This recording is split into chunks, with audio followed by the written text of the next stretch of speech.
Block to block, more. Point up if you need to, point up if you need to.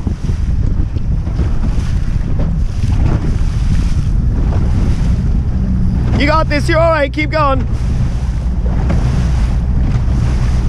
Sail's looking much better, so thing to note with Ali for next time, the sail's a little bit stretched, so a little bit more outhaul than the other boats is definitely going to help. Her outhaul was kind of at the same setting as the others, but the lead, you're all right, you got to focus.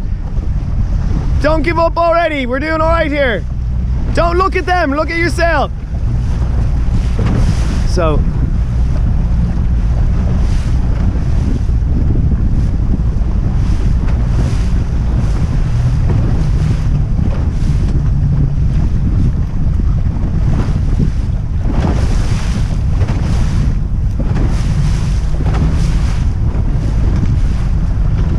gust is hit there, good, much better, pointing up in the gust.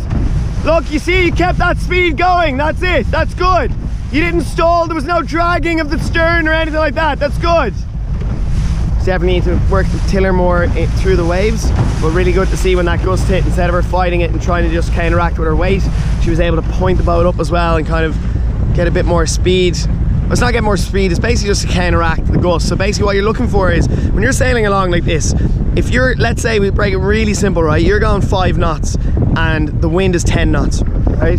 When you get hit by a gust of 15 knots, the pressure on your sail, right? If you're going 5 knots and there's 10 knots of breeze, there's 5 knots of breeze on your sail.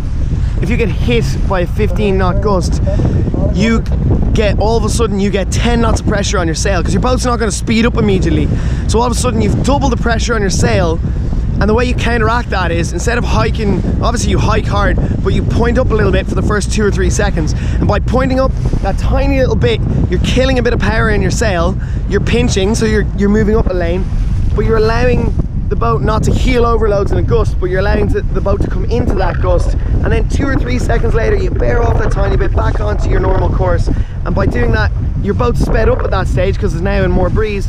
You're able to handle that breeze, but it's that breeze that hits your sail in the first couple of seconds, it just knocks you sideways and almost pushes the boat sideways as well and stalls you, like. So instead of getting hit by that breeze, hiking your ass off, the boat stalling sideways, what you do is just point up that little bit in the initial 2 or 3 seconds of the gust. And by doing that, you're allowing the boat to come into the breeze, pick up a little bit of speed. You're also pinching a little bit, so you're gaining on your competitors, and then all of a sudden you're in the breeze. Then you can point back to the direction you're at, and you're able to handle that breeze now. And it's not because you've magically got heavier or any of that. It's actually because your boat's sped up a little bit, so there's not as much pressure on the sails, so you're actually able to continue and you're doing okay. So one of the things I'll point out there is that that block was not block to block for the last minute, and it's little things like that as well on a long beat, which is going to make a massive difference over time. All those little things really affect you. So we can see as well, so every time these little waves come, what I'd like to see is pointing the boat up into the waves. And the reason you want to do that, it's not to actually point the nose up into the wave and back down, it's just to stop the wave from slapping your bow down. So if we keep an eye on Ali here in the next kind of choppy, shitty waves, what you'll notice is she's not really working the tiller too much, and the bow tends to just go bop, bop, and like slap down from the waves, or even like push like this, kind of, it's more like getting pushed up and down. So what you're looking to do with your tiller is, when you push the tiller away from you, it's not to actually point the boat up 15-20 degrees, it's just to stop and counteract the wave that's trying to push your bow down. So here's one here, let's see what happens. So boat comes into it, slap, slap, not too much rudder used there. And then as well, because those waves kind of pitch your boat up, you can see that she ended up leaning over more as well.